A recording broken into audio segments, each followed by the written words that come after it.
My name is Professor Colleen Lucey, and I work in the Department of Russian and Slavic Studies at the University of Arizona. Today I'm reading a folktale called Baba Yaga. Not a particular author can be attributed to this particular tale. It's a time tale that has been circulated amongst peoples of the Slavic regions for centuries. And I share with you today a story about Baba Yaga, a mythical witch who lives in the forest and likes to eat children, but every once in a while can come to the aid and service of those who have honest hearts. Baba Yaga. Once upon a time, there lived an old man and his wife. When the old man became a widower, he married another wife, although he had a daughter from his first wife. The wicked stepmother disliked the girl, beat her, and pondered how she might destroy her. One day, the father went away somewhere, and the stepmother said to the girl, "Go to your aunt, my sister. Ask her for a needle and some thread to sew a shirt for you." That aunt was Baba Yaga, the bony-legged. The girl was not stupid, and she first went to her own aunt. "Good day, auntie," she said. "Good day, my beloved. What have you come for?" "Mother has sent me to her sister to ask for a needle and thread to sew me a shirt." The aunt told her what to do. "My little niece," she said, "when you get there, a birch will lash your eyes, but tie it with a ribbon. The gates will bang and creak at you, but pour some oil on their hinges. Dogs will want to tear you apart, but throw them some bread. The cat will scratch your eyes, but give him some ham." The girl went her way. She walked and finally arrived at her other aunt's. She saw a little hut, and in it sat Baba Yaga, the bony-legged. "Good day, auntie," said the girl. "Good day, my beloved. Mother sent me to ask for a needle and thread to sew me a shirt." "Very well. Meanwhile, sit down and weave." The girl sat at the loom, and Baba Yaga went out and said to her maid, "Go and heat a bath and wash my niece, but be careful. I want to eat her for breakfast." The girl sat there half dead with fright and begged the maid, "My dear, do not burn so much wood. Pour water over it and bring the water in a sieve." And she gave the maid a kerchief. Baba Yaga waited. She came to the window and asked, "Are you weaving, little niece? Are you weaving, my darling?" "I'm weaving, auntie. I am weaving, my dear."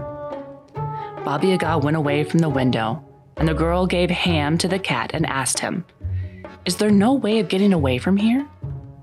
"Here is a comb and a towel," said the cat. "Take them and run away. Baba Yaga will pursue you. But put your ear to the ground, and when you hear her coming close, throw the towel, and there will be a wide, wide river.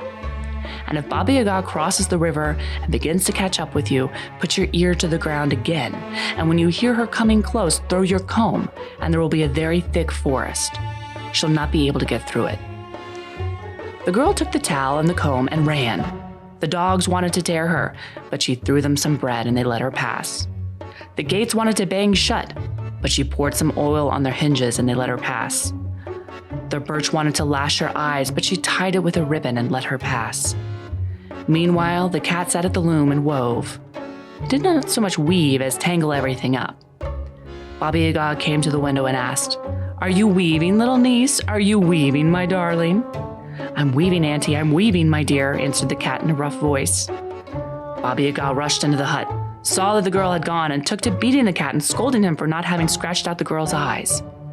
"I have served you so many years," said the cat, "and you've not given me even a bone, but she gave me a piece of ham." Baba Yaga flung herself on the dogs, the gate, the birch, and the maid, and began to thrash and scold them all.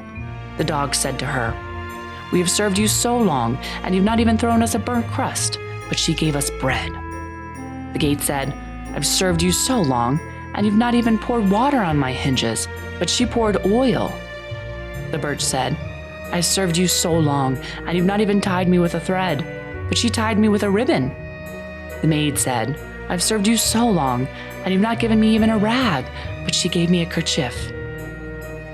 Baba Yaga, the bony-legged, jumped on her mortar, goaded it on with her pestle, swept away her tracks with her broom, and flew in pursuit of the girl.